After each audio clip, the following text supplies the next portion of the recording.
Okay, good morning, good afternoon, good evening, and welcome to BWTM Sports. We are proud to welcome once again world-class trainer Peter Fury. Peter, how are you doing? Yeah, I'm good, thank you. How have things been? Just head down and doing what we do every day of the week, and that's work hard to get the results we need. So talk to us. The last time I spoke to you, obviously Savannah had her fight and was successful. Hughie now's got a big fight now coming against Pulev. How are things going in training camp? It's been a hard, long training camp. Everybody's coming to the end of the tether now. They're tired, and training now is decreased by 50%. And next week it will decrease even further to like 30%, and that's it. So they're just tethering off now. So it's been a long, hard camp, and they're ready. In terms of Pulev, I mean, I remember you talking to me before. You were quite happy to have Pulev. It was a fight you always welcomed. What are your thoughts of the fact that Gerald Miller pulled out of that fight and then Hughie jumped in? Did that send any signal to you that Hughie's serious about being a world contender as opposed to Gerald Miller maybe not being? I don't know what other people's politics are, but the IBF obviously went down the list, and other fighters pulled out. So come to Hughie's turn, and he took it. Like I said, he's never been afraid to fight or box anyone, and he really wants to prove he's the best in the world, and by doing that, he wants to take on the best in the world, and this is why he's going over to Bulgaria and taking on Pulev. You are aware as anybody that going to Bulgaria, if Hughie doesn't get the knockout, there's a big possibility he could get jobbed on the cards. Are you imploring Hughie to be more aggressive in this fight and start faster to get that knockout? No, actually, because that's putting too much pressure on the fighter. Hughie's got to do what he does best.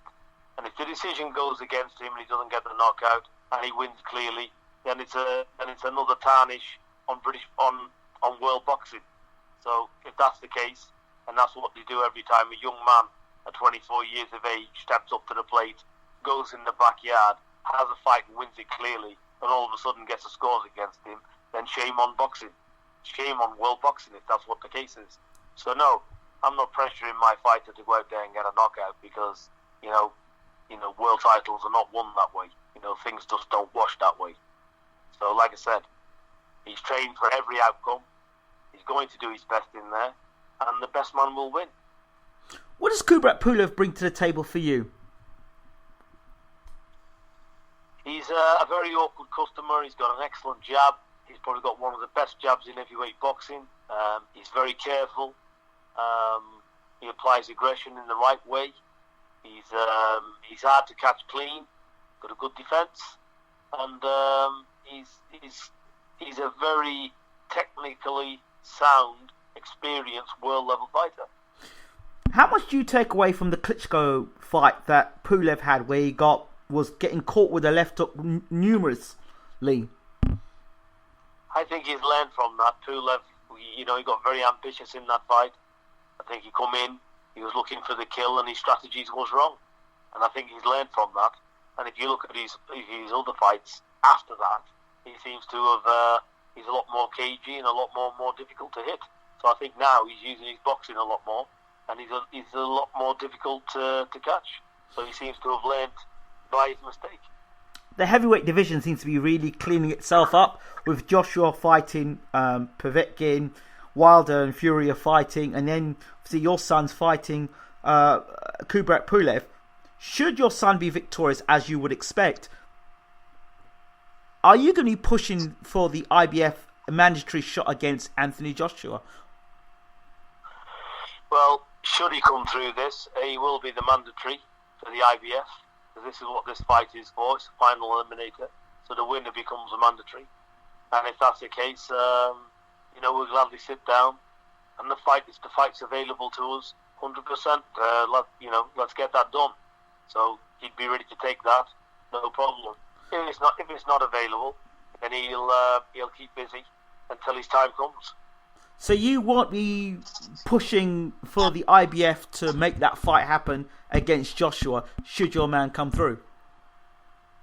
Well, it's not where we can push anywhere. The IBF will do their thing, won't they? So, like I said, he's become mandatory, and as and when his turn comes up, he'll be taking it. If that comes straight away after Pulev, he will take it. Fantastic. Savannah Marshall in a title fight. Can you tell us more about that? Yeah, she's having her first title fight.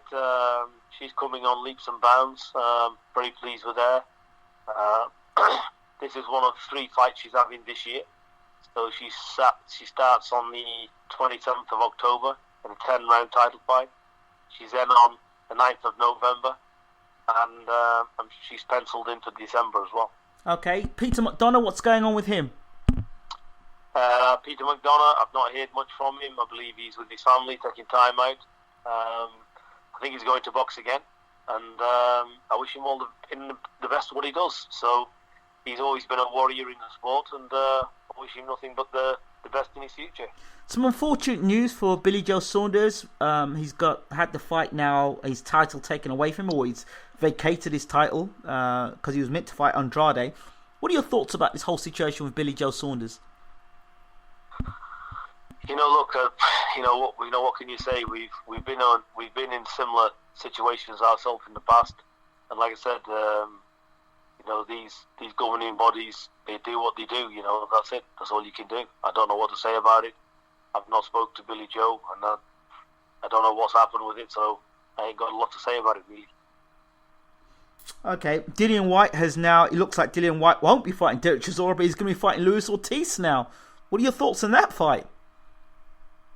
I think it's a good fight for Killian White. I think Ortiz now is getting on. And I think if Killian just gets behind that jab and just keeps persistent, keeps a high guard, blocks his shots, keeps wearing him down, takes him into a street fight again, like the same as what he done with Parker, I think Killian can get the job done. He's a big, strong man, Killian, and he can hit. But like I said, I'd like to see him take that fight. I'd like to see him come through it. Do you have any thoughts about the big fight that's happening between Fury and Wilder? No, I've got no comment to say on it. Obviously, it's family, so yes. I've got no comments to make at all. Okay, no problems with that.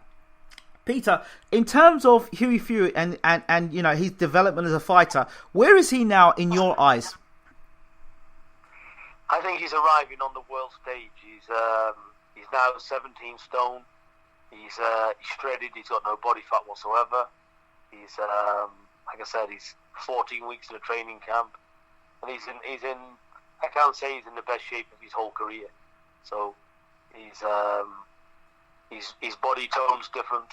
He's more powerful, and he's turning into a man. He's getting that man strength, and he's hitting tremendously hard as well. Mm-hmm.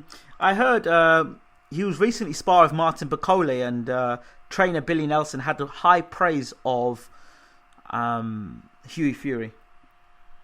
Yeah, Big Martin, he's a good fighter himself. He's very durable.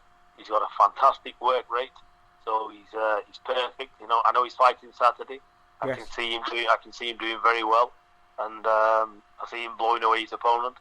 I think he's a very good fighter, Martin. He's definitely going to be one to watch in the future. Absolutely. Hughie had some very, very good spars with him, and Billy's a good friend of mine. He's been good enough to come down and bring Martin down to spar with Hughie. So it's been great in preparation as well, because, like I said, Martin will give anybody in the world all the work they can handle. Again, Mick Hennessy has delivered once again. Hughie Fury going to Bulgaria. The fight's live on Channel 5, I believe.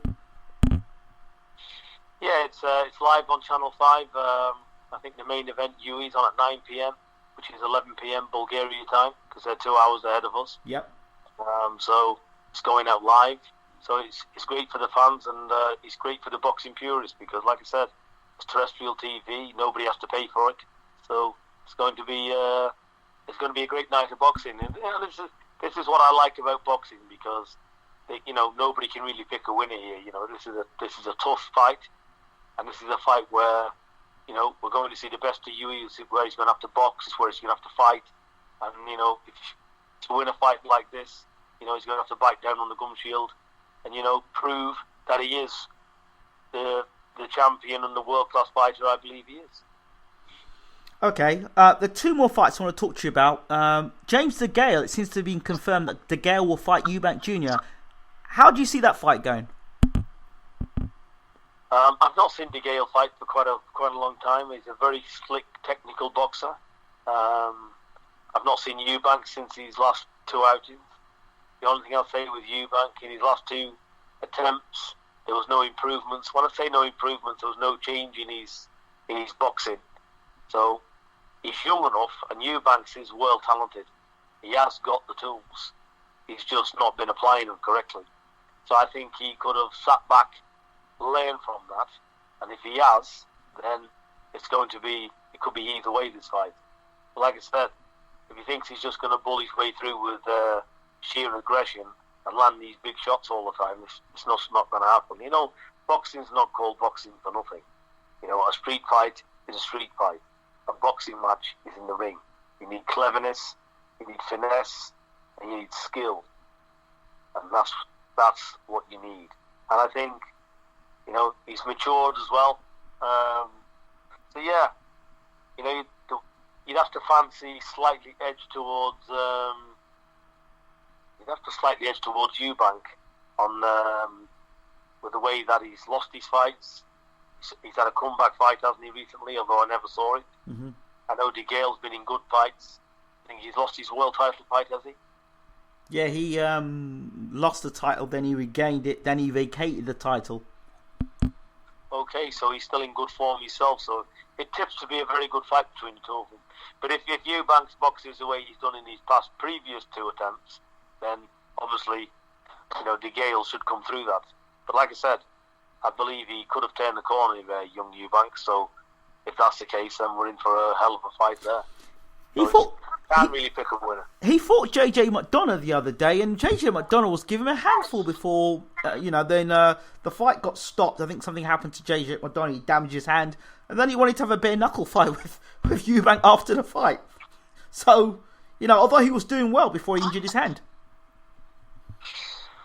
Well, like I said, maybe JJ McDonald's a lot better fighter than people give him credit for. I haven't seen the fight, so I can't really comment on it.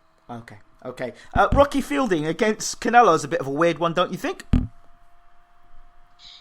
What an opportunity for Rocky Fielding, though. Absolutely. So it's a fight he should take. It's a fight he will take. And, why not? So anything can happen in boxing. He could hit Canelo. Canelo could suffer a bad cut. Anything can go wrong in there. Yeah, absolutely. Like I said, he's got nothing to lose and all to gain. So hopefully Rocky will give a good account of himself. I wish him all the best. I know his dad. They're very good people. And I wish them all the success in the world. I respect any fighter that takes fights that they're up against. Tony Bellew, Usyk. Yes. It's another good fight. So Tony Bellew's getting on with that. I believe he'll train his heart out and he'll put up a good fight as well.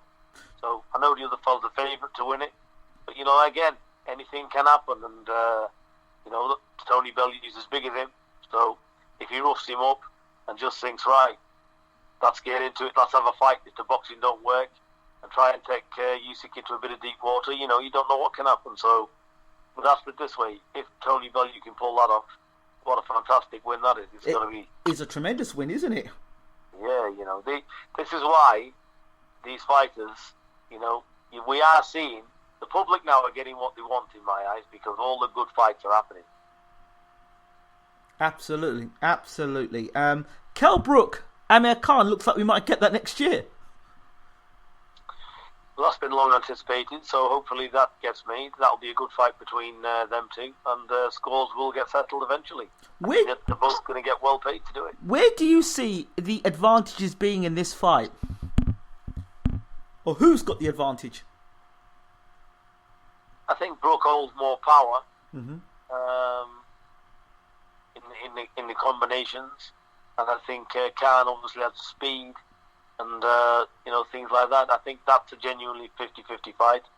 I think obviously if Brook starts landing clean, Khan will be in serious trouble. But if he can't land clean and Khan keeps moving around and picking him off with them shots, and he can hold these game plan together, then and he doesn't drift off, then anything can happen. Khan on his day, he's a double world champion, isn't he? Don't forget he beat McDonald as well. Yep. He's got some very good wins, so you can't discount it. So I'd say again, that's a good 50-50 fight between the two of them. Billy Nelson has actually picked Amir Khan to win that fight, which I thought was surprising. Well, you can see why he's picked him. So, but like I said, for me, Kell Brook, he's been in with some good fighters as well. We know he can take some punishment. We know he comes in and tries. So again, it's a good fight for both of them. You can't really say for me which one's going to win that. I think it's evenly matched, and either one can easily have the hand raised. I know that you're a man that loves actual guys fighting and the art of boxing and showing the skills and all that stuff. The World Boxing Super Series, what has been your thoughts on the World Boxing Super Series? And would you consider putting your son Hughie Fury in a World Boxing Super Series should it happen at heavyweight? It just depends. It depends on the circumstances. It depends where Hughie's at in his career. If he's mandatory and a big fight's there, and it's available, then he's going to take that. If it's not available and the deal's right, of course, I think it's a good thing. I think the World Super Series for heavyweight, why not? Final question. Now, the other day, I had the honour of talking to Henry Armstrong's grandson, the legendary Henry Armstrong, who, as you know, won titles at featherweight, lightweight, welterweight, and had a draw at middleweight. And the reason why I got to talk to him was because I'm actually now an ambassador or a consultant for a new game coming out called Round for Round Boxing, and Henry Armstrong is one of those fighters in the game. I go on to ask this question to you. Two questions in this sense. Would Peter Fury ever consider himself being in a video game? And B, what would your thoughts be of Hughie Fury being in a boxing game? Well, Hughie's a fighter, and hopefully he's going to be the famous sportsman. So in a video game, yeah, I can see that. I don't see the point in somebody 50 years of age, past his sell-by date, going in a video game. I think I'd look stupid in a video game. But as a trainer, as a trainer, because that's one of the angles of the game, to see world-class trainers in the game. What do you mean a video game? I don't understand it. Like a video game, so you have soccer games, or so you'd have a video game that you'd have trainers in it, like boxing game. You could pick your trainer. So Peter Fury could be, for example, a trainer. A trainer training who? Doing what? You'd be a trainer, so you'd download Peter Fury as a trainer, and then that trainer would have, I don't know, teach you to have better defense, or it might teach you to have better attack, or throw a better jab, or whatever, how the game customizes, and then you'd have that trainer with that fighter. Say, for example, you might have Peter Fury training, I don't know, you might be training, Lennox Lewis, for example. What would happen if Peter Fury trained Lennox Lewis? That's how the video game would work, like a fantasy thing. Like a fantasy thing. Well, if I had the time on my hands, then I might consider things, but I'm not a man usually that plays games. That doesn't mean to say that I'm a serious person. It means to say that I haven't even got time. I just about got time to watch the 10 o'clock news in the evening. Yeah, so no. I watched 30 minutes of that, put the light out, go to sleep, and I'm up at 6 a.m. So I've got no time to play games. Well, yeah, you haven't, have you, Peter? That's one of your mottos. You don't have time to play games. Yeah, very serious man. And when I'm out of boxing, I've got 25 staff to deal with up and down Great Britain, so I'm very busy. Peter Fury, as always, it's a pleasure talking to you. Do you have a message to supporters, people who are well wishers for Team Fury? I'd like you to get behind Hughie Fury. He's a young man, he's biting down on his gum shield, and he's taking on the world. He's going over to Bulgaria, and he's going to put it all on the line. And believe me, this kid trains religiously and trains very hard. You know, he's dedicated. What you see is what you get, and you know, people need to get behind this young fella because I believe he can go all the way, and I think he's going to be a great ambassador for heavyweight boxing because this is a real nice young man, and he deserves all the achievements that's going to happen for him. That is a key point there, being a role model for boxing. That is something that I think British boxing and world boxing needs desperately at this time. And all as I see a lot of smack, I see a lot of shit, I see a lot of vulgarities. You know, I think people need to have a look. Everybody goes for all heavyweights. I'm not insinuating to any heavyweight or any lightweight or anybody. I'm across the board in sport. People should be more respectful and get on and do what they do and bring back the values of the past. Because you know, when I was a little kid, everybody was uncle and aunt, and you have the most ultimate respect and respect your elders. So people should be very respectful and be nice, and they should. A professional sportsman should come over that way as well. So, absolutely. Like I said, I believe that Hughie, I can't think of the word I'm trying to say, but he represents all of that. Exemplary, it would be the word, I think, maybe. Yeah, you've got it. That's what you get with no student. It's late for you, Peter. You need to get some rest. No, when you're not educated, you need assistance, and you just give me some. No, you're very educated, Peter. Trust me. Very educated. Yeah. Okay. Peter, as always, thank you so very much for your time. Okay, Ingram. All the best to you and your family, and we'll speak soon. Take care. All the best, Peter. Thank you.